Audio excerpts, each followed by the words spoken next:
Hello everyone, welcome to my channel. ഇന്നൊരു മുട്ട kebab recipe ആയിട്ടാണ് വന്നേക്കുന്നത്. അതിന് മുന്നേ നിങ്ങൾ ആദ്യമായിട്ടാണ് ചാനൽ കാണണമെങ്കിൽ ഒന്ന് സബ്സ്ക്രൈബ് ചെയ്തേക്കണേ. തൊട്ടടുത്ത ബെല്ലൈക്കണോട് ഞാൻ വിളിക്കണം കേട്ടോ.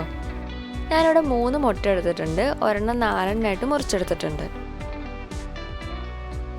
ഇനി നമുക്ക് 1/2 കപ്പ് തേങ്ങ, എരിവിനനുസരിച്ച് പച്ചമുളക്, കറിവേപ്പില, 5-6 ചെറിയുള്ളി, ചെറിയൊരു കഷ്ണം ഇഞ്ചി, പിന്നെ 1 ടീസ്പൂൺ എഗ് മസാല എടുത്തിട്ടുണ്ട്, കുറച്ച് ടേസ്റ്റിനായിട്ടാണ്.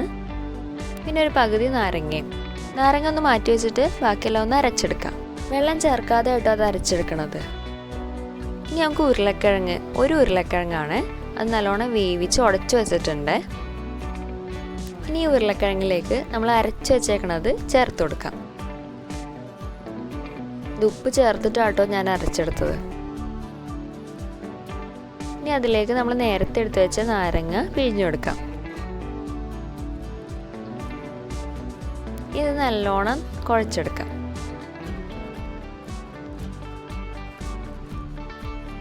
നല്ലോണം കുഴച്ചെടുത്തിട്ടുണ്ട്.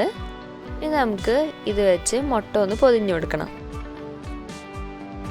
അപ്പം ഞാൻ കുറച്ച് അരപ്പ് ഇതേപോലെ എടുത്ത് മുട്ട ഒരെണ്ണം വെച്ച് ഇതിൻ്റെ മുകളിലേക്ക് പിന്നെയും അരപ്പെടുത്ത് വെച്ച് കവർ ചെയ്ത് കൊടുക്കണം.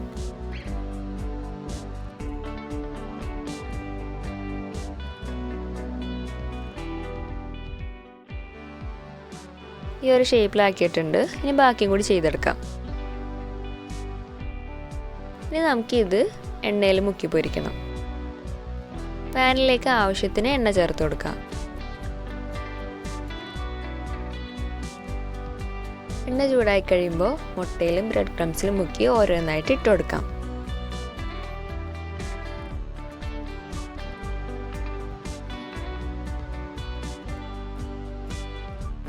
മുട്ട നമ്മൾ പുഴുങ്ങിയെടുത്തേക്കണത് കൊണ്ട് തന്നെ ഇത് ചെറുതായിട്ട് വെന്ത് കിട്ടിയാൽ മതി.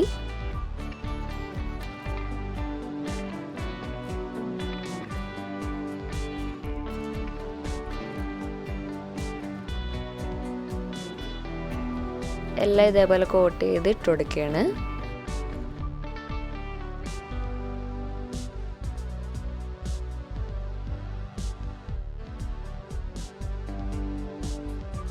ഒരു മീഡിയം ഫ്ലെയിമിൽ നമുക്ക് ഇത് വറുത്തെടുക്കാം. എല്ലാ വശവും ചെറിയൊരു ബ്രൗൺ ഷെയ്ഡ് വരുന്ന വരെ വറുത്തെടുക്കാം. നല്ലൊരു ബ്രൗൺ ഷെയ്ഡ് ആകുമ്പോഴേക്കും ഫ്ലെയിം ഓഫ് ചെയ്യാം. അപ്പോൾ ഇത്രേ ഉള്ളൂ. എല്ലാവരും ഇതൊന്ന് ട്രൈ ചെയ്ത് നോക്കണേ. ട്രൈ ചെയ്തിട്ട് അഭിപ്രായങ്ങളൊന്ന് കമൻറ്റ് ചെയ്യുക. അതുപോലെ തന്നെ വീഡിയോ ഇഷ്ടമാവുകയാണെങ്കിൽ ലൈക്ക് ചെയ്യുക, ഷെയർ ചെയ്യുക, സബ്സ്ക്രൈബ് ചെയ്യാത്തവരുണ്ടെങ്കിൽ അതുകൂടി ഒന്ന് ചെയ്യണം കേട്ടോ.